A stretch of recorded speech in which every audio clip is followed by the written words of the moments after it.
And the roads must have been a mess with this weather. Thank you so much for coming over. Before we dive into this, if you're enjoying our time together, please do take a moment to like this video, subscribe to the channel, and leave a comment below. It really helps me bring these stories to life more often for you. Now, here, I made us some herbal tea, lavender and honey. Careful, it's still quite hot. Just set yours on the coaster there on the coffee table. I love how you look on this old velvet sofa. The way the fabric seems to catch the golden light when you're sitting there makes the whole room feel warmer. Listen to that rain. It's really coming down now, isn't it? Muffled, rhythmic thrumming against the bay window. It creates a perfect atmosphere for secrets, don't you think? It's just us here, tucked away from the rest of the world. I'm a bit of a wreck, honestly. My publisher called again this afternoon, sounding rather frantic. They need the final draft of the romance novel by tomorrow morning, and I've been staring at these last few chapters until the words started blurring together. I tried calling my editor, but I just couldn't bring myself to hit dial. You've always been the first person I go to after all. My first reader, my muse in the shadows, really. There's something about the way you understand the subtext, the things I don't say out loud. I don't think I trust anyone else with my most vulnerable words. Not like I trust you. I have the manuscript right here. It's a bit of a thick stack, I know, but I've gone through and highlighted specific sections, the most intense parts, the moments where the characters finally let their guard down and stop pretending. I need to know if they feel real to you, if they feel honest. Here, let me hand them to you. Oh, sorry. My hands are a little shaky tonight. I didn't mean to let my fingers linger against yours for so long. But you're so warm compared to the drafty air in here. The scent of the old books on these shelves and this lavender tea always makes me feel so centered, especially when you're right here next to me. Just take your time with those pages. I'll be right here. I love the way you focus when you read, your eyes moving so steadily across the page. See how the golden lamplight hits the ink. It almost makes the words look like they're shimmering, like they're still alive. And the sound of the heavy paper rustling as you turn the pages. It's such a grounding sound, isn't it? It's so quiet in here, except for the rain and the soft scratch of the manuscript in your hands. Let me just pull this wool blanket a little higher over us. There. I want you to be perfectly cozy while you read. Oh, wait. You have a stray lock of hair falling just over your brow. Stay still for a second. I've got it. I'm just going to tuck it gently behind your ear. There. Now I can see your eyes clearly while you read. I don't want anything distracting you from the story. I spent so much time trying to get the protagonist just right. Julian, the way he carries himself. Did you notice the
voice is getting a bit low, isn't it?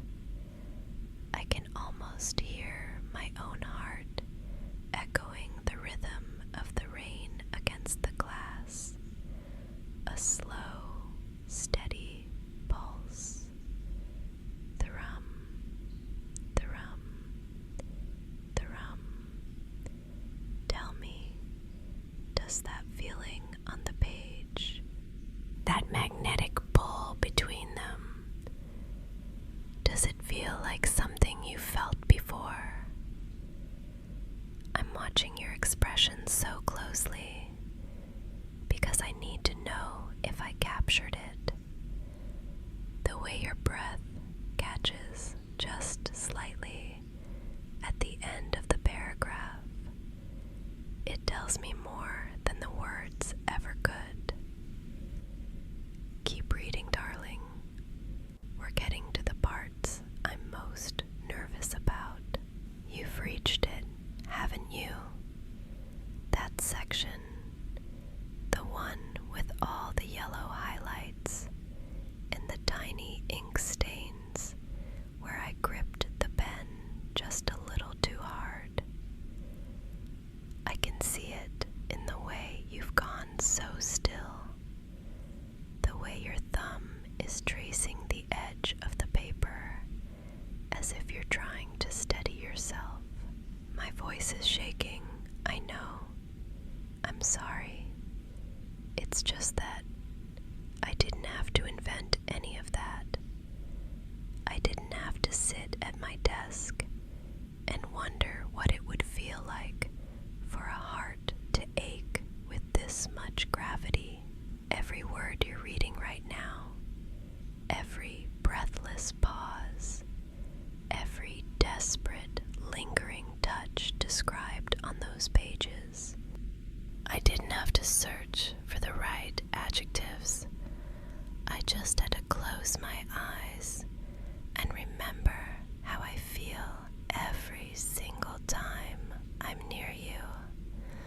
The truth is, I've been living in a fiction of my own making for a very long time. I told myself I was just being a dedicated writer, but every dream-like encounter in this story, every whispered confession that feels almost too real, it was all pulled directly from my own secret dreams about you. Do you remember reading chapter 12 just a moment ago? The part where the heroine finally admits she's terrified of losing her best friend, but even more terrified of never knowing what it feels like to be truly held by him. I wrote that at 3 in the morning, right after you left my house last week. I sat right here in this exact spot, and the silence of the room felt so heavy because you weren't in it anymore. I was so scared that saying these things out loud would break the beautiful, fragile thing we already had. But keeping it inside, locking it away in the ink of a manuscript, was starting to feel like I was drowning. I want you to look at me for a second, if you can. Just look at me. You are the only person who has ever lived in my head this way. You're the reason these characters breathe. You're the reason I can write about love at all, because you're the only person who has ever made me understand what it actually means to want someone's happiness more than your own. Every fictional touch I described, it was me practicing how to tell you. It was me trying to see if I could survive the weight of you knowing I'm so vulnerable right now, just sitting here, watching you read the map of my heart, waiting to see if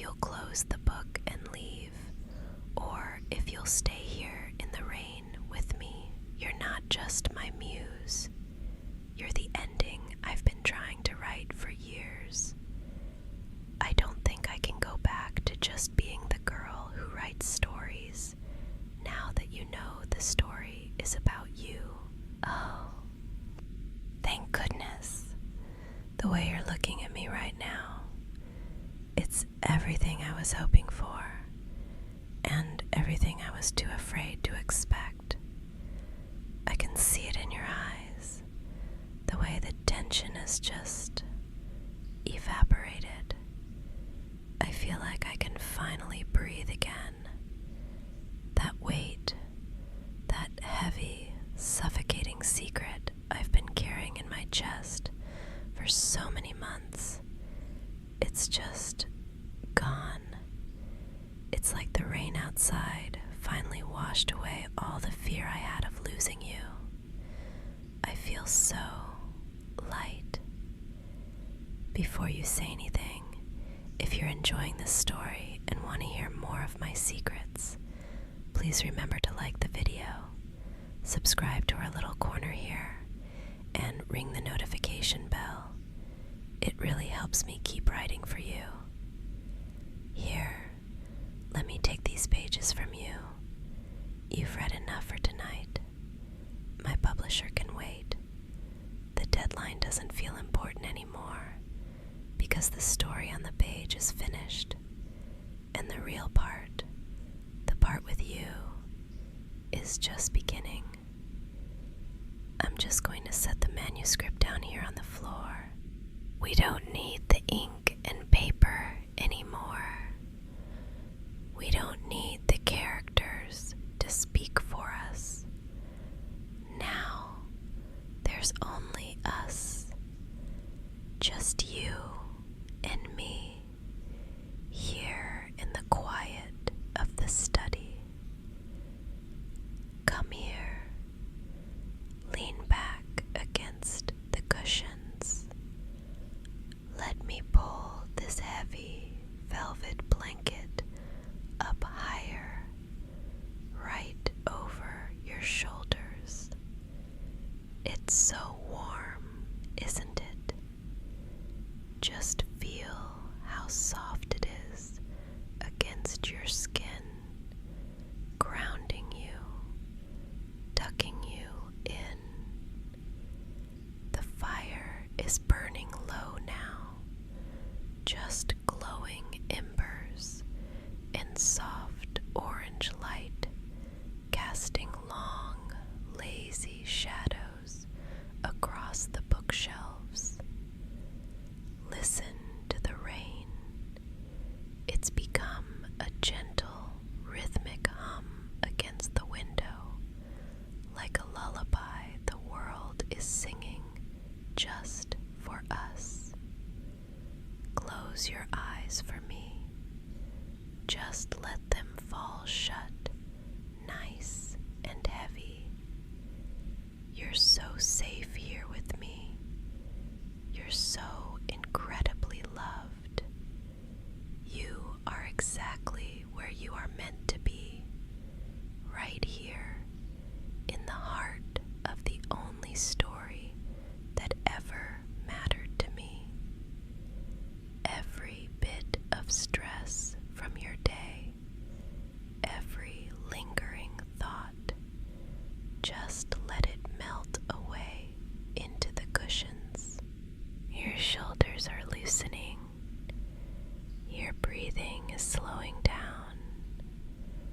Just let go. I'm right here. I'm holding you, and I'm not going anywhere. I can feel your heartbeat syncing with mine, slow and steady. There's nothing else you need to do, and nowhere else you need to be. Just be here with me in this perfect, quiet moment. I'll be here when you wake up in the morning. I promise. We have all the time in the world now to explore everything I wrote about. But for now, just drift.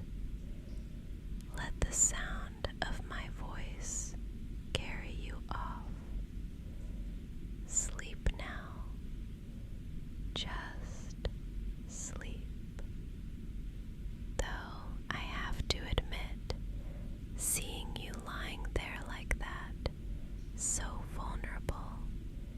so